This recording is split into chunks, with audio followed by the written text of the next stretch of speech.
Hey everybody, this is Roz Slaughter from FitnessBusinessMastery.com, and I'm here with Corey Taylor. Corey, how you doing, brother? What's going on, baby? I'm doing Glad great, to be man. here. I'm glad Absolutely. to be here. I'm excited. Cool, man. Well, we're blessed to have you, man. I'm excited. I met you a few months back at the NorCal Summit, and we were able to kind of connect a little bit. I was watching you from the audience. You were out in the stage, and you just really had a powerful, powerful presentation that resonated with who I was as an individual. I understood the struggle, but more importantly, I love where you've gotten and what you've achieved. And I wanted to bring that back to my audience. For those who don't know you, can you just share a little bit about your story, your background, and what got you towards this industry in the first place? Well, I'm based out of Louisville, Kentucky. I'm a former professional athlete. At least I try to make it, should I say, professional football. Back in the 2000 draft about 100 years ago, and I had a dream. I had a dream to make it, and kind of started through a different path of a journey to try to get there. And along that way, back in 2001, I suffered I tore my ACL and MCL and meniscus tear, and kind of set me back. It was actually 3 days right before my workout with the New England Patriots the year they won the Super Bowl, and I was supposed to be on that team, but that didn't work out that way. And what it did do is send me to Salt Lake City, to the Orthopedic Specialty Hospital, the Olympic Training Center, and there I learned about training. They did my rehab there, but I also was at the Institute for Sports Science and Medicine, and they offered me an opportunity to work while I was rehabbing, because all I did was rehab, and then I was there, had the rest of the day to do nothing.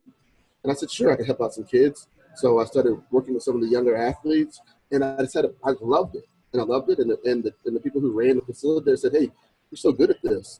And I was like, well, you know something? If football doesn't ever work out, this is what I would like to do. And I didn't have any science knowledge.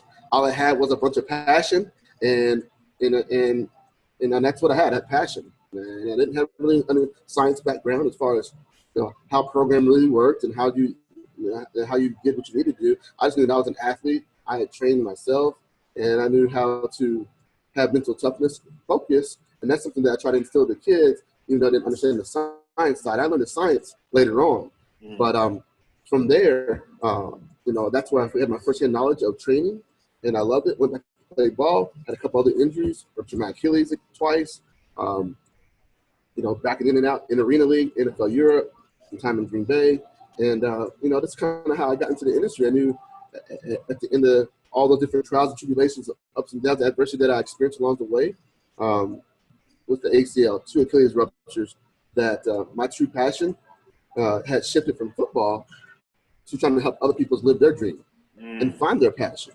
So that's kind of how I got to in the industry. And I actually started in the golf industry. I moved back to Louisville, Kentucky back in 2006. I got married, and I lived in Coeur d'Alene, Idaho, and out there is a big golfing community. And a lot of people would come in, adults, come, hey, do you work with golfers? And I was like, no, I don't really know anything about golf. Even though my wife now played golf in college. She's from a big golf family. Actually, they're the first family of golf here in Louisville, Kentucky. And, everybody in her family plays golf in college, and it's a big deal for them. But I didn't really have a lot of knowledge and base as far as training golfers. So when I moved back to Louisville, after being kicked out of the training facility that I helped build, I was looking for a job. And I was watching the Golf Channel, even though I played a lot of golf. And there was a lady named Catherine Roberts. She's a golf fitness expert. And I was like, well, how do people come with loads? So I did my research, and I found that Tyler's Performance Institute had a certification. So I did my study, did my research, went to Chicago, went to the course, the 2-day course, 3-day course that was, and passed my level 1 certification. And from there, I just took that certification because no one back in Kentucky knew anything about golf fitness. It was really big. It was very big in Florida, California, some of the bigger, little more forward states and cities. So I was going to all these country clubs trying to explain to people about golf training and how it affects the golf swing and the body and how the body works and what have you. And no one was really buying it here. But I found one person here in Kentucky who was training a lot of PGA Tour players, and he brought me in, had me start working with some of his youth golfers, started working with some of his college golfers. Then he first gave me my first PGA Tour player, and the rest is history. I became a big hit on the PGA Tour as a trainer. I had the most wins as a trainer on the PGA Tour in 2008. I worked with Kenny Perry, J.B. Holmes. I trained Anthony Kim. I had some of the big name guys 3 guys on the Ryder Cup team that was here in 2008. So it was really rocking and rolling. At a point in time, I ran into kind of a bump in the road with a PGA Tour player that I was training, I was working with. Him and I didn't see eye to eye. He fired me at a golf tournament. And I was like, you know what? I have a brand new son at home, baby boy, and I just was traveling up, 18 weeks of the year, chasing the sun. This really wasn't what I really wanted to do anymore, even though the money was great. The money was good out there.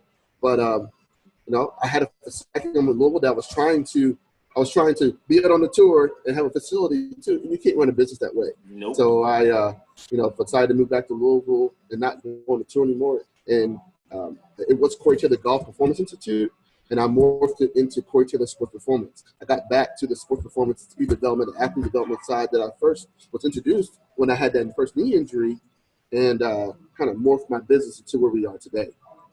Awesome, man. Well, I mean, that's a great story. It's obvious you had some highs, some lows, but you kept your eye on the target. You knew what you wanted was to have a business and take care of your family.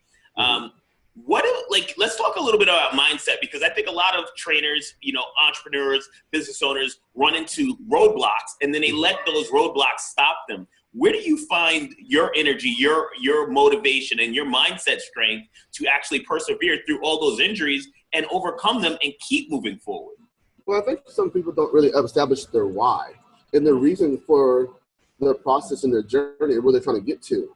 You can't just say, "Oh, I want to be the best performance coach in the country. I want to make, $500,000 figures." Okay, why do you want to do that? And then their why has to be your driving force to continue to make it through those bumps in the road, the adversities, and the mountains that you have to climb to get to that point where you want to be. So therefore, there has to be you have to establish, okay, what is my purpose? What is my why? And then that why and that purpose has to be greater than the adversities that you face along the way. So that's why not everybody can make it to the top of the mountain, because not everybody can get there, because they run out of oxygen, they run out of steam, and that's why there's only a few people at the top, and that's why it's special up there. So therefore, the ones who can persevere, who can push through, even though there is going to be bumps in the road and hard times, you have to go back to your purpose and why you started your journey to begin with. As long as you have a clear picture of that, then it makes it easier. Didn't say make it easy. It makes it easier to make it through to where you're trying to get to. Absolutely. I totally believe that, man. One of the things, a lot of my audience, they know that my grandmother, before she passed away a couple years ago, was my why.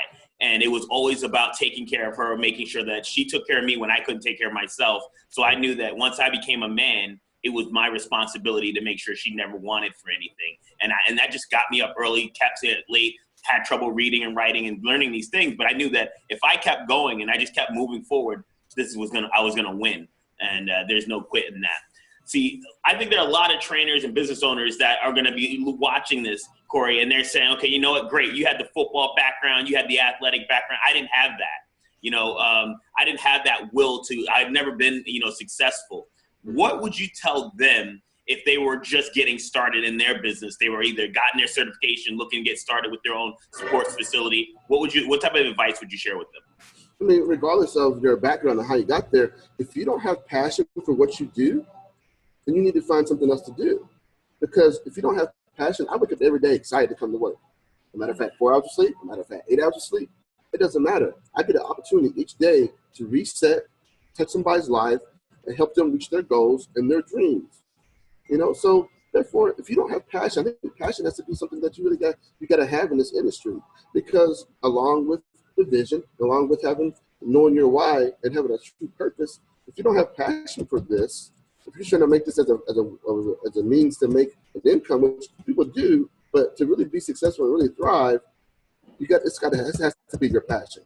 Because after a while, you just kind of get burned and you kind of find some other way to make money. And I think what a lot of coaches do these days, they don't have true passion for training and helping people. So what they do is they make themselves into fitness business coaches now. And so they can help. So they didn't have any success, but now they're fitness business coaches now to help you so you can have success. But all they're doing is taking a lot of your money, and then you're learning from somebody who couldn't do it probably better than the way you're doing it yourself. So therefore, that's what I think. Passion is the key, man. Absolutely, man. I love it. Let's touch upon that because, I mean, I don't pull no strings, man. I'm from New York. I keep it real every day. And you just said that. A lot of people, they say that, the professors and go to teach business because they couldn't run a business. That's a part of this industry. And I'm not knocking anybody who gets in there really wants to make an impact and help people. But what I am saying is that, what's your take on the industry right now and where you've seen that go? Everybody's a coach. Everybody's putting up a Facebook page. Everybody's positioning themselves as a 6- and 7-figure earners. But you're running a really successful business with real clients that you're making an impact. What's your take on that? Well, I think it's a bunch of bull. But the thing is, I think our industry is one of the most gullible industries. We've got people on social media who start making lots of money off pictures and videos, what have you. So therefore, people, what has happened in social media has hurt our industry so much that you can fluff and make yourself whatever you can. Like social media is pretend. You can pretend to be whatever you want to be, and if you have enough followers, if you build it up enough, people buy into it, and therefore they believe you, and therefore you can be whatever you can say you want to be. You say you do this, you say you do that. And I think it kills our industry as far as where we are, because you don't really understand the good. You can't separate the good from the great, the real from the fake. You can't. So and struggling trainers and coaches who are in this industry are looking for anything they can grab onto. Yeah. So therefore, they're shucking out their payment that they need to be paying their bills with to latch onto a coach to help them, see if they can help them, make some more money. Mm-hmm. And which most of them don't end up making the money that they say they're going, that they're promised to this group or this business coach and this and that. Because I'm a firm believer that you can't take somebody somewhere you've never been yourself. Boom. You can't. And then so therefore don't tell me you're going to help me make 6 figures when you didn't make 6 figures. So you had to reposition yourself to do something else, recreate yourself so you can actually make that money. You may make it now because everybody's paying you $10,000 a month or $5,000 or whatever it is, but you weren't doing that when you were coaching. Absolutely, man. And I know that we've chatted and I heard your story. So I know you have mentors that you've had early on, and that's, we all do. I mean, I've been with a lot of them and I've learned a lot. That's something that I believe that, nobody is self-made. You have to learn from others, match and mirror, and then create your own authentic self, which is important. Corey, why don't you tell us a little bit about your business model now? Because I'm sure people are interested in what type of business model you're running, and just tell us a little bit about the background in that. Obviously I own Corey Taylor Sports Performance, so I own a sports performance facility. Excuse me. And, but we also do a large group, do boot camp style training. We do athletes from youth to youth athletes. We do developmental, which are 12 to 15-year-old athletes. We have our high school athletes, which is 15 to 18-year-olds. And then we have our college athletes, which are training right now. And we have a large NFL combine prep program, which is actually getting ready to, those guys are getting ready to get in here in the next week. And so we do a little bit of everything. We have a lot to offer here at Cortez for Performance, and I'm pretty proud of that. We're able to touch, from the 7-year-old athlete all the way up to the, to the 50-year-old, businessman or businesswoman or the stay-at-home mom. We have something for everybody here, and I think that's something that separates us from everyone else, that we're able to touch people's lives in all walks of life. Awesome. I'm a firm believer. I have a framework called the 4 S's, and one is specialize. And if you specialize, you're going to be able to stand out in your market, which is obvious you've done. Did you start your business offering the multitude of services that you offer today, or did you start with one and then build on that? I started with one and built from there. Actually, I started with the athletes, and then I built my adult programs from that. Yeah. So, so we started with our athletes. Obviously, that's our base model. Mm-hmm. But when you're running this industry from the sports performance side, and that's another thing. It's like all these business experts that are out there. The sports performance model is totally different than your studio, your box gym, your boot camp. It's a totally different model. And there's not a lot of people out there who are actually catering to the model that we have to offer, what we do, because it's totally different and unique. Like, we have a lot of athletes in our program, okay? But we need our adult clientele to survive. Because the athletes only out of school from 3 to 8, That's only, 5 hours that generate revenue. The lights still got to be paid. The rent and the mortgage still has to be paid. So the adult clientele, which I try to tell other young coaches and trainers, if you're in the sport performance industry, the adults pay the bills. Okay, the athletes is your extra revenue that you generate. All right, if you don't have adults in this industry and have a good flow of adult clientele, you will not survive in the sport performance industry. Okay, that's not how it works. You gotta have a strong adult base to make sure that your bills are paid, and then your athletes are your profit margins. Dude, I mean, if you guys are watching that right there, I know I have met a lot of people who want to get into the sports performance. I want to train athletes. I got my CSCS. I just want to train. And they don't realize that they're going to need to have special regular population to help do exactly what you just said there. Right. What's the size of your facility? And I don't have my CSCS, by the way, so you can still do it without your CSCS. So, absolutely. But that's another thing. I think sometimes these things are overrated. But as far as my facility is 15,000 square feet. So don't get it twisted now. I started in a 500 square foot garage. All right. So, yeah, 15,000 square foot indoor complex. We have a speed lab for speed development. We have 40 yards worth of turf. And, I'm pretty proud. We just moved into the facility in March. So, now my rent has doubled, tripled, should we say. But, that's if you're growing, then, that's the way it goes. So, and we're all about servicing, and then we want to make sure we provide the best product that's out there in my area and definitely in the state of Kentucky. Awesome, man. I want to congratulate you on that. I mean, that's a huge facility. You're making a big impact on the Kentucky, population out there. And I think just seeing another brother doing it well, keeping still, holding it down at home as well is something that I really look upon and say, hey, man, 2 thumbs up to you, man, because I can appreciate that. Appreciate that. Absolutely. What would you consider are non-negotiables in running a profitable business? What are some skill sets that you feel that if you could impart what you've learned over your career, what are a couple things that you say you must have in order to win? Well, to be able to win, you got to have a team around you. The better the team, the dream has to come from the team. And you have to have the team around you that do things better than. I'm not the most organized person. You should see my desk. My desk has a bunch of crap all over it, but I get stuff done, but probably a little bit differently than a lot of people. But I know that I have a general manager here who she keeps me on my toes.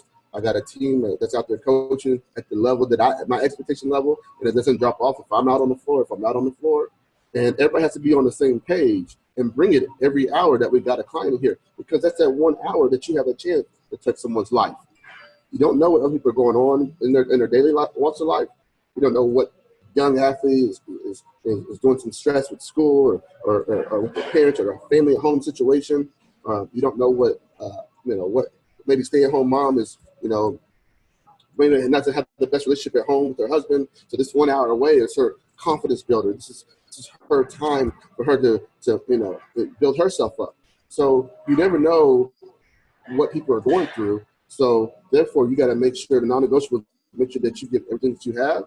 You got to build a team around you that is all on the same page, and we're all here for the same purpose, and that's to make an impact. And if you're not on the same page, if you're selfish and you're about yourself, then you don't need to work somewhere else.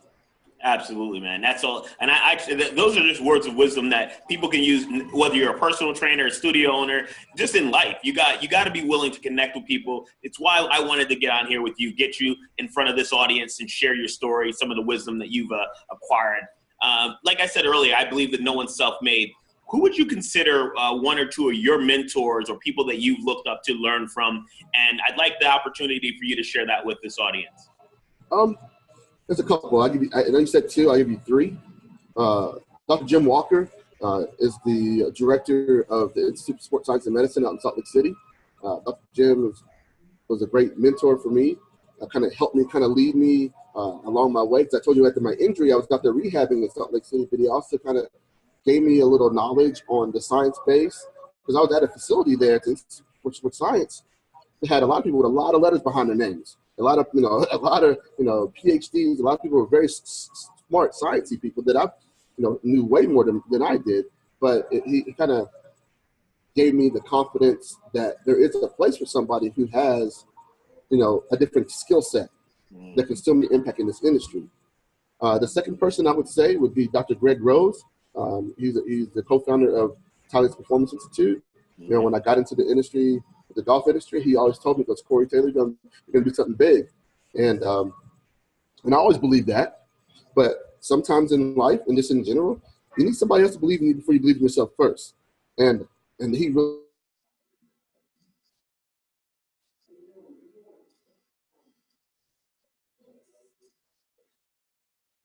knew that I was going to be the best, coach, and I was going to do something big and do something great.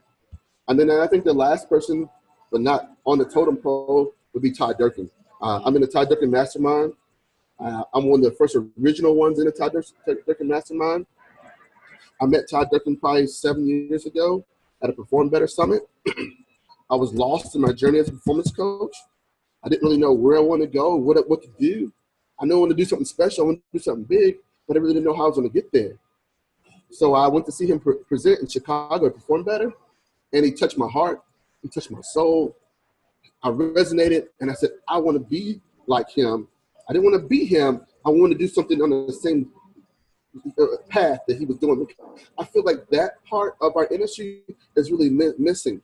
A lot of people don't understand the science, and they can build programs, they can do this and that, but that program is just a piece of paper if you can't get inside their heart and soul and be able to move them and help move that needle. So I learned from him the most important is to be able to understand your clients, know their journey, know where they came from. Then that training program means so much more because you know where their why and why they're there. And then it becomes more, and then you can help take them to that next level.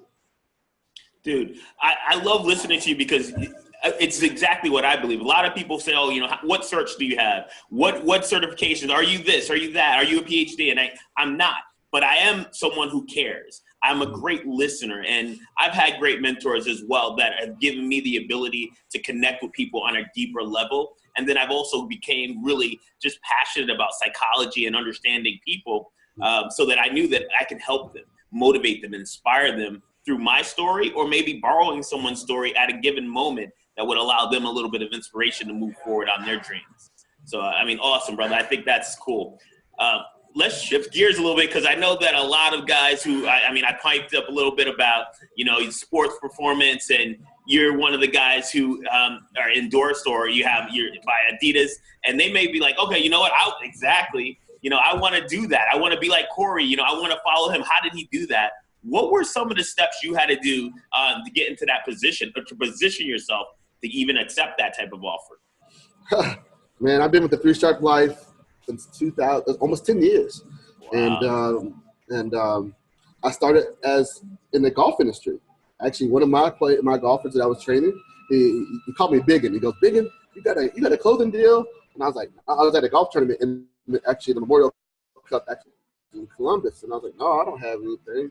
Well, that was on the weekend. On Tuesday, I had like 10 boxes piled to the top of my front door from Adidas. And I had a contract deal. And it kind of like fell into my lap. So I can't really, but that being said, I had to morph from Adidas Golf to Adidas Performance. Now I'm with Adidas NFL. So, but to get in that position, I had to continue to stay, to show myself that I was worth, the funds, the clothing, the apparel, the money. Like all my kids, down to my 2-year-old, to my wife, my staff, we all wear Three Stripes.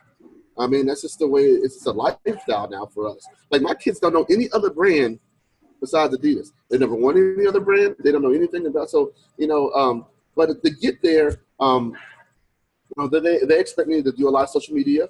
Obviously, I wear the brand when I'm on the road and when I'm presenting. This weekend, I'm actually the running back coach at the College Gridiron Showcase in Dallas. It's an all-star game for guys getting ready for the NFL draft.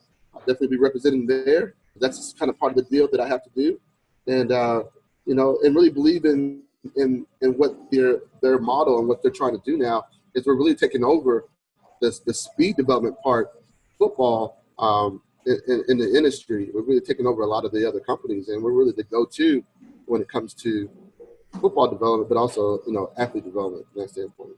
Awesome, man. Well, I think that's cool. I think that just when I saw that, and when we were out in NorCal, and you were looking great and flying with the, Adidas, and I'm 40 now, so I know Adidas. I remember back in the day when, I was just rocking them, and I was like, oh man, you stepped on my shoes, So, don't do that. Don't do that. Right? I feel you. Right. So I want to go into one of my favorite things. You're definitely speaking. Where do you have, this is 2018. We're in the perfect time of the year kind of to set goals. Where do you see, Corey, your business going both on the speaking as well as your performance center? I was kind of stuck about in these years in the industry, I've had a lot of success. I've done a lot of things. I trained professional athletes. I've trained Olympic athletes. I've trained players playing the Super Bowl. I've done a lot. I've helped, 7-year-old kids also to watch them all the way develop into high school and be a high school athlete. And that was their dreams. I've kind of done a lot of things. I wanted to be a presenter like Todd Durkin. I wanted to be like him. Well, I've had that platform, and now I get to present. I get asked to present all around the country. Actually going to China to present in the end of March. So, I was kind of stuck trying to figure out, okay, where does Corey Taylor brand go? Where does Corey Taylor Sports Performance go in 2018? So I kind of had to sit back and reflect on where I really want to go and what I want to do. Obviously, I love presenting. I love being on the stage. I love being able to tell my story and obviously, help other coaches and trainers see another side of the business and the industry that they probably wouldn't see, because when you go to all these conferences, you see a lot of the same things. You hear a lot of the same talks. You see the same people talking about the same thing over and over again. Okay, well, that's fine. But I think you also got to give somebody something they can take away and they can implement right away into their facility or in their own life to help make an impact in what they're doing on a daily basis. Mm-hmm. And so I don't know my schedule yet as far as presenting schedule, but I will be back on the tour as far as presenting. And I think for my businesses, I need to grow my team a little bit more. So if there's any coaches who are out there looking for a job, I'm looking for some solid coaches who's ready to rock and roll in 2018. But I need to kind of grow my team. I'm moving to this big new space, and I have a couple of rooms here that I want to have massage therapy here. I haven't done that yet. I want to have a physical therapy clinic. I have room for that in here. Haven't done that yet. So those are things I need to follow through with. I also have a new DVD, a digital product called Footwork. It's available on my website at CoreyTaylor.net, but I haven't started marketing that. I haven't started pushing that yet. And that's my goal in 2018 this month, actually this week, is to start getting that out. Because I have 16 of my best cone drills that I use with my NFL guys, a lot of my movement drills that any coach can implement into their program. And it's solid, and I think it can really be a benefit for a lot of coaches. So I have a lot of things projects that I've worked on, but I haven't completely finished. Gotcha. 2018 is a year of finishing. Finish what you started. I'm finishing this year, okay? I have a product that I filmed 2 years ago that I haven't even put out, okay? It's time to finish 2018 and do it right, okay? So that's what my motto is finish. And I got a lot of projects, and I'm going to dominate 2018 and get those things done. But I talked about a lot of my presentation. It's about taking action, right? It's time for me to take a little action on the projects that I've had out there that I haven't finished. I love it, dude. I mean, I'm all about that, creating a theme for the year. My theme right now is all about growth, expansion, and domination. I'm going to grow personally. I'm going to, expand my businesses and make a bigger impact. And then I want to dominate life. And that transitions into this, because this is one of our last questions. I know you got to go. I don't want to hold you too much longer. Like having a business on the road speaking, I'm speaking. I understand that. I wrote a book. I'm launching a book this year. How do you balance work life and making sure that you are treating your queen right and treating your family right? It's tough. Like, I go home now. We just signed a contract with a volleyball club, so I took my head performance coach out of my facility, put him at a club volleyball club. So therefore, they don't have a new coach. That draws me back into the training facility. So next, a lot. So therefore, I got NFL Combine starting next week. So that's, 6 hours a day with those guys, 2 days. Then I got to come back in the afternoon and start training the younger athletes and get back into that as well. So that's going to take me from, 6 in the morning to maybe 8 o'clock. So it's going to be a long day. So I'm not going to be able to see them out of my kids. It's a hard balance.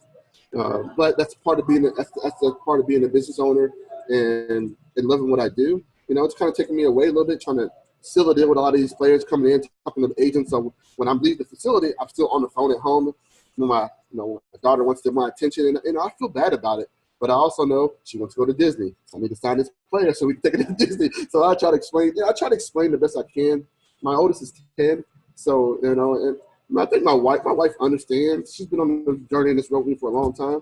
I don't think she likes it all the time, but I think she understands. And so therefore, she holds it down at home. She takes care of all the kids and does her job. So we're a team. So we'll have our own little roles. Not that I should say she does her job, but that's part of her role as our team. And we all do our job, and my kids even understand that teamwork makes dreams work. So therefore, we have a dream as a family of Taylors, and we make sure that we all do our job. Awesome, man. I agree with you. Sometimes it's a balancing. I got a 13-year-old. He's a basketball player, trying to get to his games. I got clients, trainers calling in sick and things like that at times. And I'm like, hey, I'm pulled right back in the fray. But we love what we do. And I'm not complaining. I'm not digging ditches, and I know you're not. And it could be a lot worse. So, awesome, brother. We're going to finish out with what I call my rapid five. These are just 5 questions. I want you off the top of your head, just kind of let people know a little bit about you. They can get a little goofy and fun. So we're gonna go with favorite speaker. Favorite speaker. Besides myself? Besides Corey Taylor, I had to go with Todd Durkin. All right, Todd Durkin. Pizza or burger? You can't beat a pizza, man. A pizza. Plus, there's more slices. The burger, once it's gone, it's gone. I can go back for more pizza slices. We got to get you some New York pizza. Okay. Favorite quote of all time? My favorite quote of all time. Life is not about finding yourself. Life's about creating yourself. You can create who you want to be. Awesome. I love it. I'm going to switch this one up since it was written who's the best quarterback, but I want to know who's the best running back in the NFL right now. Ooh, the best running back in the NFL right now. I got to give it to the boys down in New Orleans, down the Saints. I'm French Creole. I got New Orleans and heritage, Creole heritage down there. So I got to go to the boys, the two-headed monster down there with the Saints. But I think my favorite running back right now in the NFL, you switched it up on me. You got me. You got it. I mean, you got it. Oh, man. Your boy in Pittsburgh's nice. He's nice. Leonard Fournette, that's my guy from LSU. Okay. So I got to get to Leonard Fournette. I'm a big back type of guy. I like the bigger boys. The big back is making a comeback in 2018 in the NFL. You're going to see bigger backs taking the stage, taking things over. So I'll give it to the Fournette right now. I'll give it to Leonard Fournette. Cool. If you could be doing anything other than what you're doing, what would it be? Anything besides, what else would I like to do? It's hard. I love what I do. I don't know. I'll be a professional golfer, like on the tour, not like a golf pro, but I'm very competitive, and I love the game of golf. It's very relaxing for me. Mm-hmm. So I think that, or maybe an NFL scout or a CFL scout. I like to go around the country and evaluate talent. I think I got a pretty good eye for talent. That seems like it'd be pretty cool gig. Yeah. Awesome. Well, man, I want to appreciate it. It's been a great interview. I'm sure that the audience is going to really be able to take a ton of nuggets from what you were sharing and things like that. But I know that they're always going to want more. So if someone wanted to reach out to you, chat with you, have a conversation, what's the best platform to reach out and get more information about you? Well, my website is CoreyTaylor.net. That's CoreyTaylor. My Instagram and my Twitter is Coach_C Taylor. And then my business one is Team CTSP. And then Corey Taylor Sports Performance on Facebook. And then it's Corey Taylor on Facebook on my personal page. So, I'm not hard to find.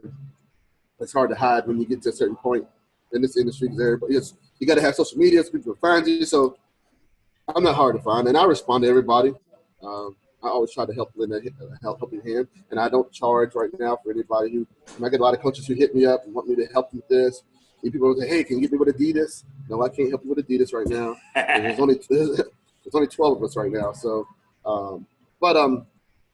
that's how you can get a hold of me. I welcome you with open arms, and out there, use your resources. And if someone says you can use them, use them. Absolutely, brother. Well, thank you, guys. This has been Roz Slaughter with Corey Taylor. This is fitnessbusinessmastery.com. I'll see you guys in the next interview. Take care.